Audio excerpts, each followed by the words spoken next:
Mini bir vlogla yenə qarşınızdayım. Əslində bu kadrlar tam bir ay əvvələ aiddir. Sadəcə indi editləməyə vaxt tapdım. Videodan da gördüyünüz kimi qəşəngcə makyaj eləmişəm, geyinmişəm və yoldaşımla bir yerdə Şəmkir Palasa gedirik. Tez-tez bir yerdə belə vaxt keçirib söhbət edirik. Bugün də həmin günlərdən biri idi. Şəmkir Palasın qəşəng parking yeri var. Orada maşını saxladıq və keçdik restorana. Bu arada bu kadrları yoldaşım çəkir. Mənim ümumiyyətlə bütün gözəl şəkillərimin hamısını yoldaşım çəkir. Ona görə də onunla həmişə bir yerə çıxanda mütləq ki, gözəl şəkillər və videolar alınır. Bu səfər açıq havada oturduq. Mənzərəsi çox qəşəngdir. İlk dəfə idi açıq yerdə otururduq. Sifarişlərimizdən biri xırçıldayan badımcan salatı, krevetkalı Sezar salatı və toyuq və göbələk salatı. Ümumi yeməklərin görüntüsünü bəyəndim. Sezar salatı xaricində. Sezar salatının krevetkasını heç bəyənmədim. Dəhşət quru idi. Xırçıldayan badımcan salatını isə keçən səfər ad günündə yemişdim. Onda qəşəng dadırdı, amma nədənsə bu səfər çox bəyənə bilmədim. Ən yaxşısı toyuq və göbələk kebabı idi. O yaxşı idi. Yemək yedikdən sonra yenə şəkil çəkdirərəm deyə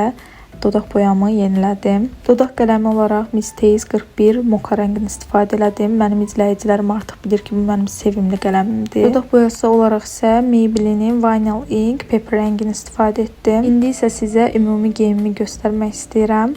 Üzərimdəki bluzu hamiləlikdən öncə almışdım. Hamiləlikdən sonra biraz kilo vermə prosesində mənə heç olmayacağını xəyal edirdim, amma oldu. Çox da qəşəng durur. Ümumiyyətlə hamiləlikdən sonra öz ideal bədən çəkimə qayıtdım. Çox şükür ki, sadəcə 1-2 kilo artığım var. Onları da verdikdən sonra inanıram ki, tam şəkildə istədiyim kiloya çataram. Elə biz yeməyimizi təzəcə bitirmişdik ki, başladı yağış yağmağa, külək əsməyə, hətta bir ara işıqlar belə söndü. Orada ad günü keçirənlər falan var idi. Hamısı yavaş-yavaş getməyə başladı. Elə biz də düşündük ki, gedək. Sağ olsun oranın işçiləri müştərilərə istədiyallar gətirdi.